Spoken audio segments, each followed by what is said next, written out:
అసలు ప్రభువు ఏంటి అనేది ఇప్పుడు నాకు ఎవ్వరూ చెప్పలేదు. ఒకళ్ళు చెప్పినా నాకు అర్థమయ్యేటట్టు చెప్పలేదు.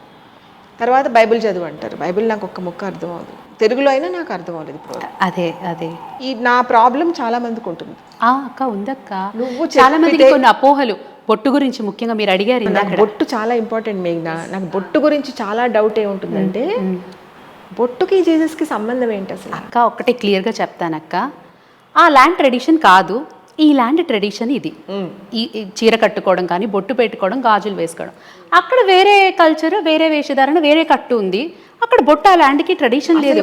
ఇది కేవలము ఒక కష్టమే తప్ప వాళ్ళకి అది లేదు. కానీ ఒకటేంటంటే ఇప్పుడు మీరక్క మీరే కాదు, చాలామంది హిందూ మతంలో ఉన్న వాళ్ళు ఉన్నారు, వాళ్ళకి ప్రభు అంటే ఇష్టము. సో ప్రభు ఒకటే మాట అంటారు, మనుష్యులు లక్ష్య పెట్టు వాటిని నేను లక్ష్య పెట్టను.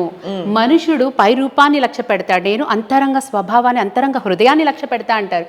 మీ హృదయంలో ఉన్న ఫెయిత్ ఆయనకు కావాలి. కానీ విజయ్ గారు బొట్టు పెట్టుకుని వచ్చారా, చీర కట్టుకుని వచ్చారా, లేకపోతే జ్యూస్ వేసుకునే వస్త్రధారణలో వస్తే తప్ప నేను రానివ్వను, ప్రభువుకి అసలు లేని ఆంక్షలు మనుషులు పెట్టినవక్క.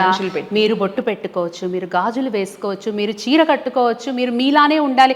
మీలో ఏ మార్పు ప్రభు కోరుకోవట్లేదు, మీ హృదయాన్ని మాత్రమే కోరుకుంటున్నారు. ఆ హృదయాన్ని ఆయనకి ఇస్తే మనలో ఉండకూడని మలినాన్ని కడిగేసి ఆయన తనలా మార్చుకుంటారు. That is what is called transformation. Christianity is all about transformation of your heart, not conversion, physical conversion కాదు.